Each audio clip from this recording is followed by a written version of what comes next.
আমরা এর আগের দিন 4 নম্বর মডেলটা করেছিলাম, বারাসাত হাই স্কুলের মডেলের একের দাগের প্রশ্নগুলো সব করে দিয়েছি। এরপর আমরা 2-এর দাগের করব আজকে। দেখো 2-এর দাগের 2 নম্বরের যে প্রশ্নগুলো থাকে সেগুলো হচ্ছে, একেরটা দেখো, কোনো দ্বিঘাত সমীকরণের বীজদ্বয় জানা না থাকলে ওই দ্বিঘাত সমীকরণ কিভাবে পাবো। ঠিক আছে, কোনো দ্বিঘাত সমীকরণের বীজদ্বয় জানা না থাকলে ওই দ্বিঘাত সমীকরণ কিভাবে পাবো। এর উত্তরটা হবে, কোনো দ্বিঘাত সমীকরণের বীজদ্বয় জানা থাকলে ওই দ্বিঘাত সমীকরণটি alpha square minus alpha plus beta into x plus, এটা আলফা স্কোয়ার নয়, এটা এক্স স্কোয়ার হবে, x square minus alpha plus beta into x plus alpha beta equals to 0। ঠিক আছে, এই সূত্র থেকে পাওয়া যাবে। বুঝতে পারছো, এই সূত্র থেকে আমরা পাবো।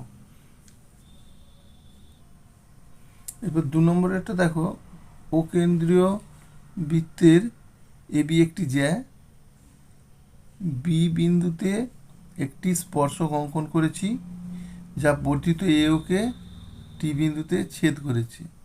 বিএটি কোণ 21 ডিগ্রি হলে বিটি এ কোণের মান হিসেব করো। 3-এরটা দেখো, একটি গোলকের ব্যাসার্ধের দৈর্ঘ্য 50% বৃদ্ধি করলে বক্রতলের ক্ষেত্রফল শতকরা কত বৃদ্ধি পাবে। ধরি গোলকের ব্যাসার্ধ আর একক, তাহলে বক্রতলের ক্ষেত্রফল 4πr² বর্গ একক। এখন গোলকের ব্যাসার্ধ কি বলা হয়েছে, 50% বৃদ্ধি করা হয়েছে, মানে আমার তাহলে ব্যাসার্ধ কত হচ্ছে, আর প্লাস আর ইন্টু 50 প্লাস 100 এখনকার ব্যাসার্ধ, তাহলে সেটা হচ্ছে আমার 3r, আর প্লাস r/2 মানে 3r/2 একক।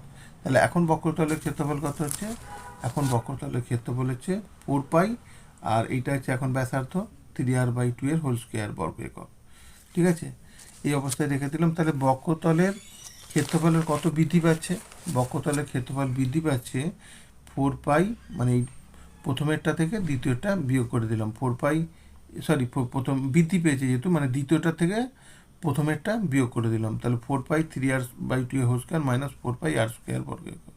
এখান থেকে আমরা ক্যালকুলেশন করলাম, এটা জাস্ট এ করে দিয়ে 4π r² কমন নিলাম, 9-4 মাইনাস 1 বর্গ একক, এই হচ্ছে ব্যাপার।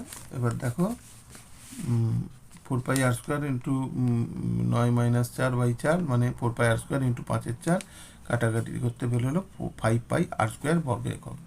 এবার কি বলেছে, বক্রতলের ক্ষেত্রফল বৃদ্ধি শতকরা কত বৃদ্ধি হয়েছে, তাহলে বক্রতলের ক্ষেত্রফল বৃদ্ধি যেমন কি আমার, তাহলে কত বৃদ্ধি হয়েছে, 5π r², এটা 5π r²।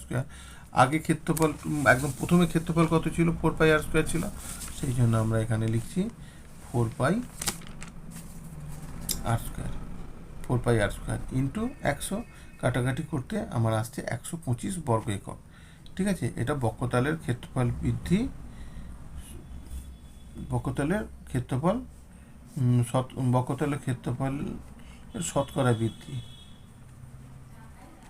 ঠিক আছে, শতকরা বৃদ্ধি 125 বর্গ একক। ওকে, এরপর দেখো তারপরেরটা দেখো, কোনো লম্ববৃত্তাকার শঙ্কুর আয়তন 100π ঘন সেন্টিমিটার এবং উচ্চতা 12 সেন্টিমিটার হলে তাহলে শঙ্কুর তির্যক উচ্চতা কত। কোনো লম্ববৃত্তাকার শঙ্কুর আয়তন 100π ঘন সেন্টিমিটার এবং উচ্চতা 12 সেন্টিমিটার, তাহলে শঙ্কুর তির্যক উচ্চতা নির্ণয় করো।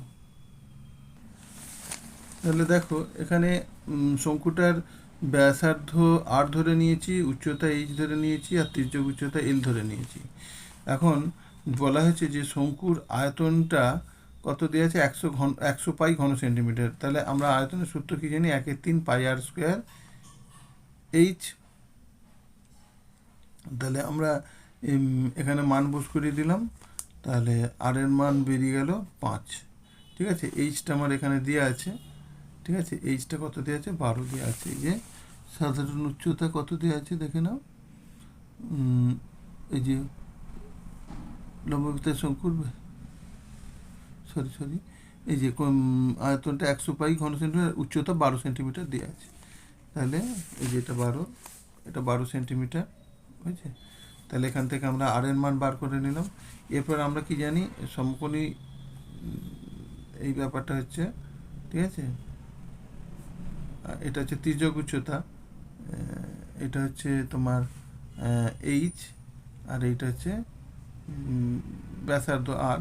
তাহলে সমকোণী ত্রিভুজ তৈরি হচ্ছে, সেখান থেকে আমরা কি বলবো, এল স্কোয়ার সমান এ আর স্কোয়ার প্লাস এইচ স্কোয়ার। এখানে আর জানি আর এইচ জানি, ঠিক আছে, এইটার মান জানা আছে, এইটার মান জানা আছে। তাহলে এখান থেকে আমরা তির্যক উচ্চতাটা বার করে নিলাম, এল সমান হচ্ছে 13 বেরিয়ে এলো। এটাই চেয়েছে শঙ্কুর তির্যক উচ্চতা, তাহলে 13 সেন্টিমিটার।